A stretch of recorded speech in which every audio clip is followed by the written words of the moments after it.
This channel does not promote any violent, harmful, or illegal activities. All content provided by this channel is meant for an educational purpose only. Top quality और consistent performance के लिए सिर्फ silver pump नाम याद रखना। আমেরিকায় যখন অশান্তির আগুন তখন কেমন আছে ইউরোপ? ইউরোপে এখন ফিরে এসেছে আজ থেকে ৮৬ বছর আগের পরিস্থিতি। বিমান ঘাঁটি ধ্বংসের বদলা নিতে শুরু করেছেন পুতিন। রুশ মিসাইলে তছনছ হয়ে যাচ্ছে কিভ থেকে খার্কিভ। ইউক্রেনের সীমান্ত শহর সুমিতেও ঢুকে পড়েছে রুশ সেনা। তবে এসবের চেয়ে আরও একটা মারাত্মক ব্যাপার ঘটেছে, যা দেখে ইউরোপের শিরদাঁড়া বেয়ে নামতে শুরু করেছে ঠান্ডা স্ট্রোক। ইউক্রেনের চতুর্থ বৃহত্তম শহর নিপ্রোয় ঢুকে পড়েছে পুতিনের বাহিনী। এর মানে কি? এতদিন দেখা গিয়েছে যে ইউক্রেনের সীমান্ত এলাকায় ডনেস্ক ও লুহান্স্ক রিজিয়নে রুশ সেনা ঢুকেছে, বাকি ইউক্রেনে তারা আকাশপথে হামলা চালিয়েছে। পূর্ব ইউক্রেন ছাড়া ইউক্রেনের আর কোথাও রুশ সেনার পা পড়েনি। সেটাই এবার ঘটল। মধ্য ইউক্রেনের নিপ্রো শহরে ঢুকে পড়ল রাশিয়ান আর্মি।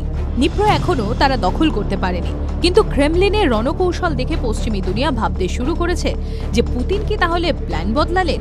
এবার কি তিনি কিয়েভেও গ্রাউন্ড ইনোভেশনের কথা ভাববেন? সীমান্ত থেকে অনেক দূরে মধ্য ইউক্রেনের রুশ ফৌজের পা পড়া মানে ইউক্রেনের প্রতিরোধ করার ক্ষমতা যে শেষ হতে চলেছে, এমনটাও অনেকে মনে করা শুরু করে দিয়েছে। এইসব দেখে আর অপেক্ষা করতে রাজি নয় ইউরোপ। এতদিন যা মুখে বলা হচ্ছিল, এবার তা হাতে কলমে করা শুরু করে দিল তারা। প্রথমে পোল্যান্ড। রাশিয়ার পশ্চিম সীমান্ত ছাড়িয়ে সোজা এগোলে সরল রেখা বরাবর প্রথমে ইউক্রেন আর তারপরই পোল্যান্ড। ন্যাটো সদস্য এই দেশটা দীর্ঘদিন ধরেই পুতিনের নিশানায়। পোল্যান্ডের সঙ্গে রাশিয়ার বন্ধু দেশ বেলারুশের সীমান্ত রয়েছে। বেলারুশে আবার পুতিন তার পরমাণু অস্ত্রের একাংশ পাঠিয়ে দিয়েছেন। ইউক্রেনের সঙ্গেও পোল্যান্ডের সীমান্ত রয়েছে। ফলে পুলিশদের আশঙ্কা, যদি ইউক্রেনের পতন হয় তাহলে ইউক্রেন আর না হলে বেলারুশ সীমান্ত দিয়ে যে কোনো দিন তাদের দেশে ঢুকে পড়তে পারে রাশিয়ার সেনা। তাই পোল্যান্ডের দক্ষিণপন্থী প্রাইম মিনিস্টার ডোনাল্ড টাস্ক সেনাকে বেলারুশ বর্ডার সিল করার নির্দেশ দিয়ে দিয়েছেন, আর বায়ুসেনাকে বলে দিয়েছেন দেশের এয়ার স্পেসের উপর সব সময় নজর রাখতে হবে। ১৯৩৯ সালে পোল্যান্ডের পশ্চিম সীমান্ত দিয়ে ঢুকে পড়েছিল হিটলারের বাহিনী, আর আজ পোল্যান্ড আশঙ্কা করছে যে পূর্ব সীমান্ত দিয়ে ঢুকে পড়বে পুতিনের সেনা। এরপর জার্মানি। শুরু থেকেই দেশটা জেলেনস্কিকে অস্ত্র জুগিয়ে এসেছে। কয়েকদিন আগে নতুন জার্মান চ্যান্সেলর ফ্রেডরিক মার্চ বলেছেন যে তিনি ইউক্রেনকে এবার লং রেঞ্জ মিসাইলও দেবেন।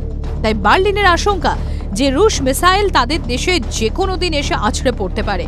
ফলে এখান থেকে জার্মানি প্রস্তুতির পালা শুরু করে দিয়েছে। জার্মান প্রশাসন আন্ডারগ্রাউন্ড বাংকার তৈরি করার কাজে হাত লাগিয়েছে।